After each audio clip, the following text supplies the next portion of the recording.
오늘 우리에게 주시는 하나님의 말씀입니다.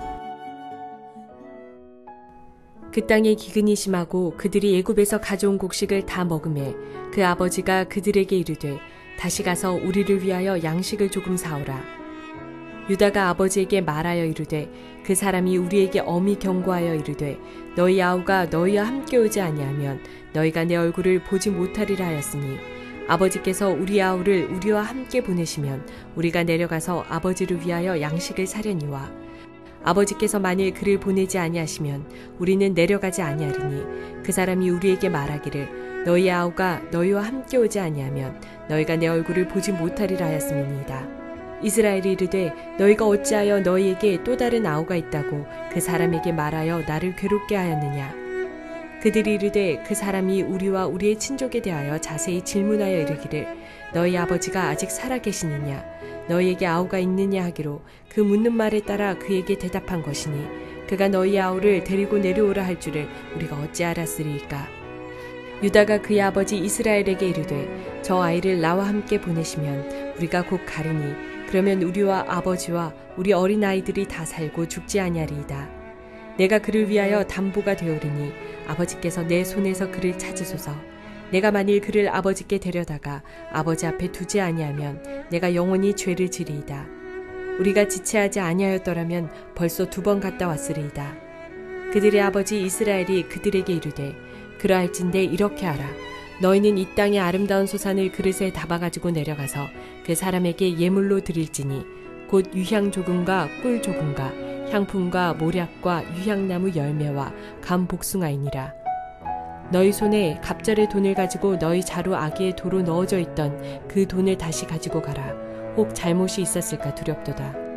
내 아우도 데리고 떠나 다시 그 사람에게로 가라. 전능하신 하나님께서 그 사람 앞에서 너희에게 은혜를 베푸사 그 사람으로 너희 다른 형제와 베냐민을 돌려보내게 하시기를 원하노라. 내가 자식을 잃게 되면 이르리로다.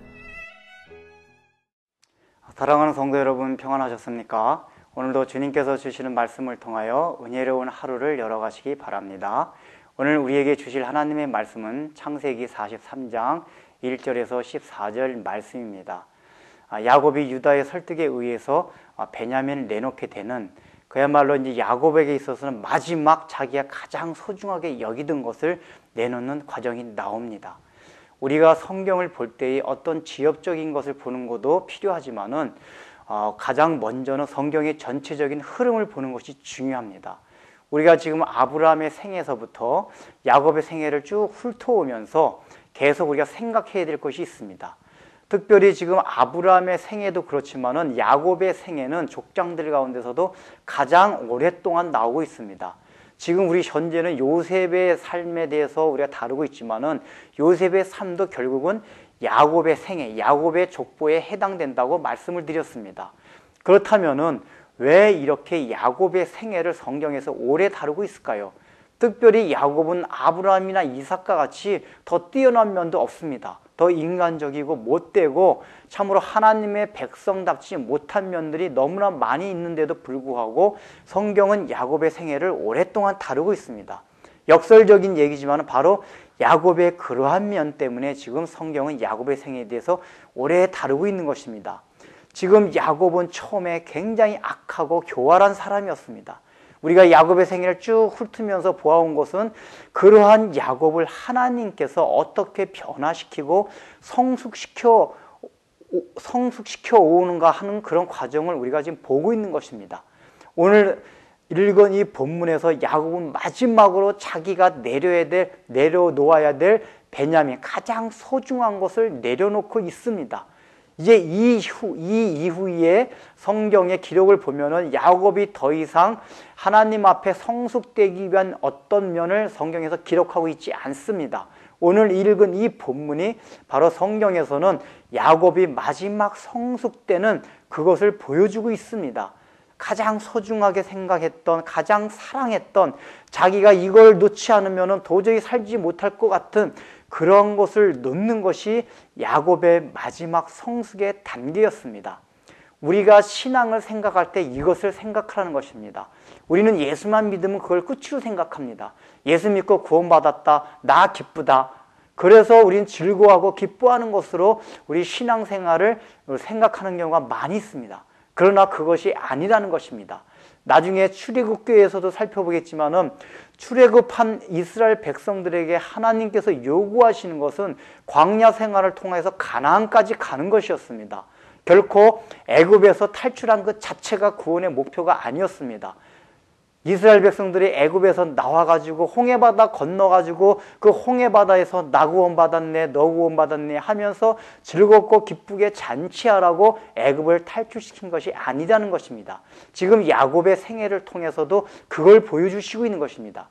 전 베델에서 하나님께서 그를 만나주시고 나서 그가 변화되었습니다. 거듭났습니다.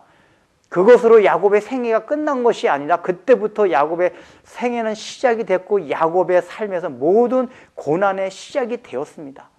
우리 성도들에게도 반드시 이런 과정이 필요하다는 것을 우리가 꼭 인식해야 한다는 것입니다.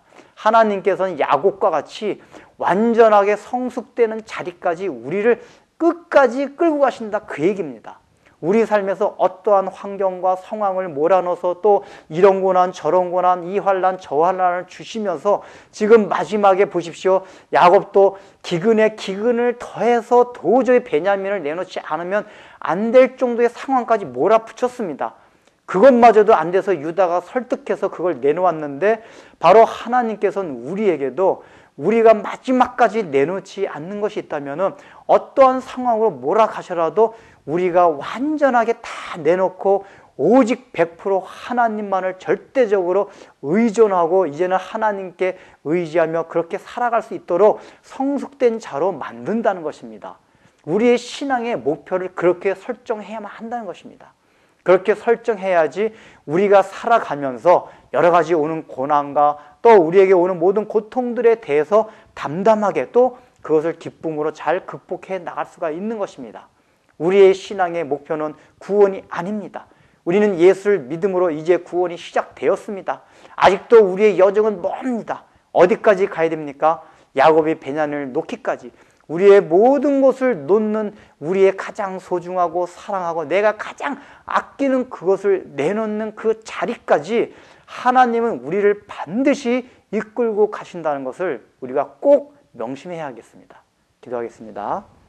하나님 아버지, 우리는 그저 예수를 믿고 구원을 받았으면은 그것으로 족하게 여기고 그저 그것으로 기뻐하며 살려고 하는 경향이 얼마나 많은지 알 수가 없습니다. 그러나 하나님께서 저희들을 구원시키는 것은 그 자체가 목표가 아니라 그렇게 구원을 시킨 것을 통해서 온전한 자리까지 성숙시키기 위한 것임을 우리 마음속에 늘 명심하고 참으로 우리가 예수를 믿고 나서도 여전히 소중히 여기고 귀하게 여기고 사랑하는 것들이 있다면 이제 그것을 완전히 내려놓기까지 하나님께서 우리를 이 환경 저 환경 이 상황 저 상황으로 몰고 갈 것이라는 것을 늘 마음의 염두에 두면서 우리의 삶에 어떤 처지에 처하든지 그러한 하나님의 섭리가 있다는 것을 알고 그것을 담담히 기쁘게 받아들이며 하나님이 원하시는 그 자리까지 함께 갈 수 있는 은혜를 허락하여 주옵소서. 예수님의 이름으로 기도드립니다. 아멘.